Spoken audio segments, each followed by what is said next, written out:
guys, welcome back to my channel. Today's video is going to be my very first impression and review of the Sili sponge. I was finally able to get my hands on one, so I picked that up and thought that it would make a great video for you guys. So if you want to see my very first time using this and what I thought about the product, then keep on watching and don't forget to give this video a thumbs up if you liked it. So yeah, let's just get right into it. Okay, so yeah, like I said, for today's video, we're going to be doing I'm going to be testing out the Sili sponge. I've never used this before at all. The packaging is open simply because I wanted to see what it felt like. So yeah, this is what it looks like here. So I'm not sure if this one is exactly the original brand. I believe it was Molly Cosmetics. First released the silicone makeup sponge. This one was, I think with tax, it came to about $11, which I think is a pretty average price for not only the Sili sponge. I think it was $9.99 online, so about the same. But also other beauty blender type products, like obviously the original beauty blender is $20, which is ridiculous, but Little Techniques, the orange sponge, that one is $10 as well, so it's a pretty average price. On the back here it says the Pro Blender Sili Sponge Makeup is perfect for precisely applying your foundation, blush, contouring, etc. for a natural and homogeneous result. The pointy edge works best for more precise applications. After use, wash the sponge in soapy water and let it dry. But yeah, this is just what it looks like here. It has such a weird texture. It's like, it really, like everyone says, it like feels like those like chicken cutlet broth things, but it really actually does. So yeah, I haven't used this with any products on my face so far. I actually bought this like 2 weeks ago and it's been so painful not using it, but I had to wait till I could sit down and film. So yeah, I'm just gonna use my regular products that I use every single day, and I normally will use a beauty blender for my foundation, so it'll be the same technique. So yeah, let's just get into it. I'm gonna use the same products that I use kind of on an everyday basis. So I'm gonna use a little bit of the Nivea Aftershave Balm as a primer, but I'm mostly going to going to be using this Sephora Perfecting Ultra Smooth Primer Base. Then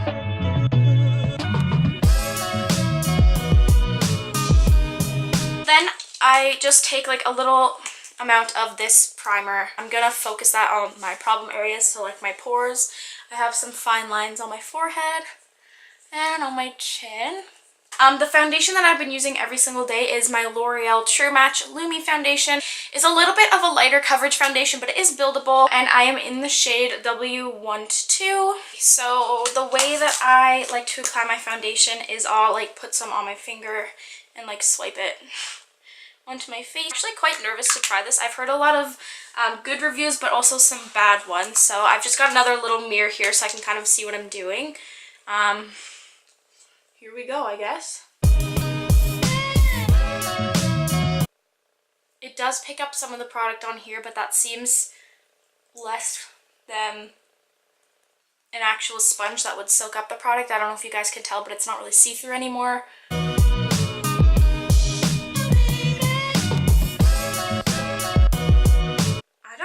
I don't know.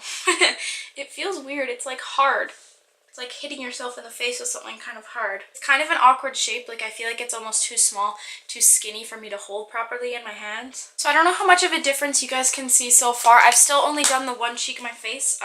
It is nice though. I just wiped this off on my towel, so it's nice and clean already, which is great. I would say the coverage doesn't look any different. It's kind of average for this foundation. You can like kind of compare this cheek to this cheek here and to my forehead, which obviously looks pretty red right now. Yeah, I guess I'll just do the rest of my face.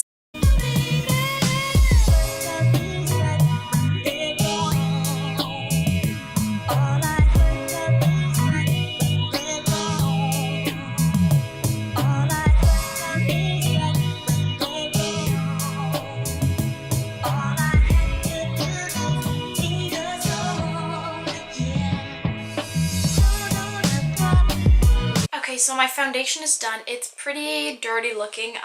You can wipe it off on a towel, but it just kind of gets dirty really fast. So in doing my foundation, I have a couple quick things to say. It's hard for me to kind of look. I don't know how well you guys can see. If you go in close on my pores here, it's kind of cakey, I think. I don't know. I had a really hard time blending out, I always blend foundation down my neck. That was kind of difficult. It looks pretty smooth though. My forehead doesn't look very good. I don't know if you can tell, but I just don't love how my forehead is looking. I'm going to try and use it today with also my concealer, and I decided that I would try and do some cream contouring and highlighting. I don't have a cream blush, so I can't test it out with that.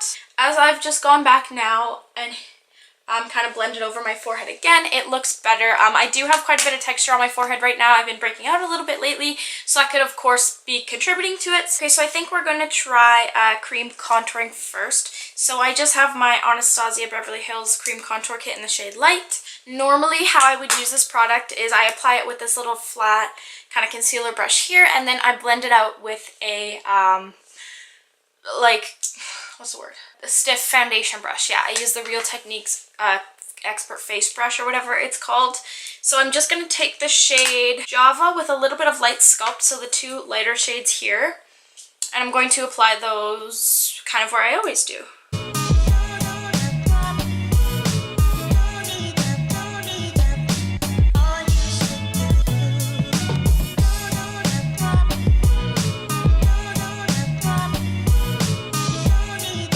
So this is going to be a little bit weird for me, I think, because I don't actually use a beauty blender when I'm cream contouring. So yeah, let's see if I can get a good grip on this. Let's start with the forehead. So I'm just doing like tapping motions here.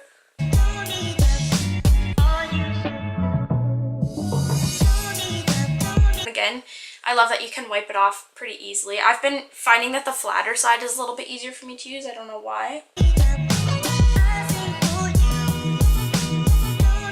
So I just finished blending that out. I actually quite like it, how it looks. I think it looks nice and diffused, but still like a good contour line, especially on this side, which always looks better than this side. Yeah, again, it was kind of awkward to hold. Like, I just wish they had made it into a different shape, like maybe a little bit thicker or kind of more similar to like the egg beauty blender shape. But overall, that like didn't take very long. It was pretty easy to do. It didn't take off very much product, which I think made it a lot easier. Sometimes I'll do a layer of cream contour twice, so I'm pretty happy with how that looks. Okay, so now we're gonna do concealer, but I'm gonna add a little bit of cream contour highlight, just because this has a different consistency than the concealer that I use. It's a lot thicker, and I always find that it's harder to blend with a regular beauty blender. So I apply this with a small stipple brush. I just kind of dab into all the colors really, and then all the places that I want to highlight.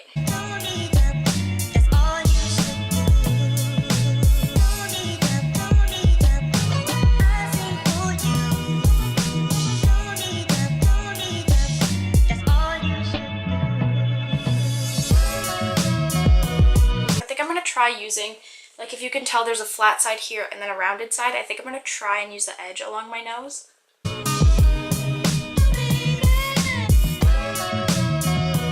Okay, so then I just want to jump right into concealer. I'm actually going to put that almost everywhere that I just put the cream highlight, just because it's a little smoother. It makes everything blend seamlessly. I'm going to put some down my nose to kind of make that nose contour look a little bit more natural. I might put some down the sides as well. So the very last thing I'm going to do is just blend in the concealer under my eyes. I'm kind of nervous about this because I don't want my eyes to look super cakey or thick. And it's said that the more pointed, precise edge would be good for this. We will see, I guess. This is kind of the last test of the blender here, and I'm kind of nervous about it, so let's see how it goes.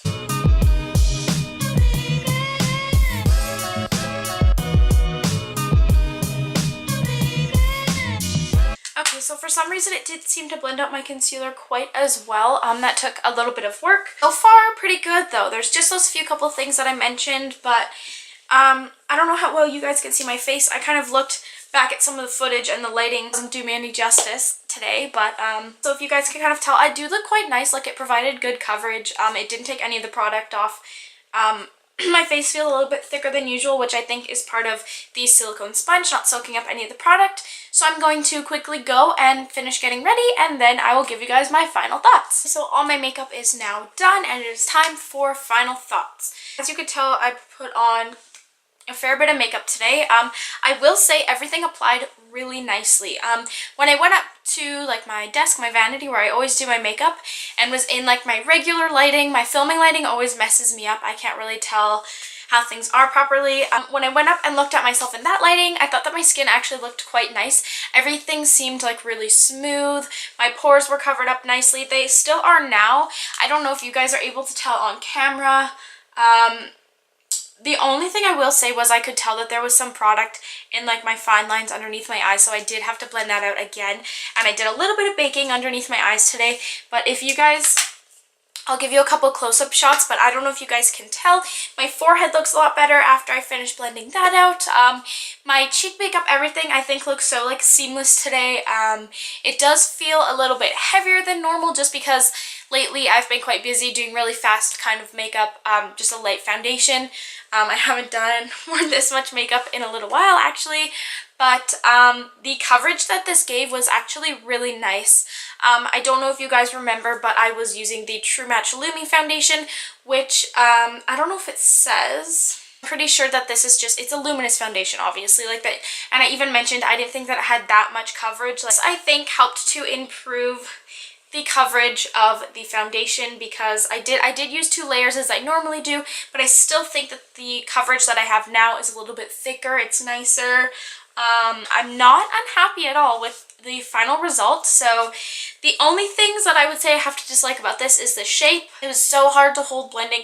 Like I had to kind of hold it like this, which is so weird, and it was just kind of an awkward shape, I felt. You do have to constantly clean it off, but again, that is one of the perks of the Sili sponge, is that it is so easy to clean. You can just wipe it off, but to give it a proper clean, I'm just probably going to use some warm soapy water, which is awesome. Yeah, that's going to complete today's video for you guys. I really hope that you enjoyed my first time use, my first impressions and review of the Sili sponge. If anyone has used this or a similar product, I know there's a bunch of different ones going around. I've seen some that are like made of glitter, which is crazy. Or if you've even used the one from Molly Cosmetics, make sure to leave a comment down below. I'd love to hear your guys' kind of experience with this type of product. Yeah, I'm really excited to be getting more into like makeup videos for you guys. I have some really exciting things planned. So if you want to see like more makeup related and fashion related videos coming up, definitely subscribe and hit that notification button so you don't miss anything. And yeah, thank you so much for watching.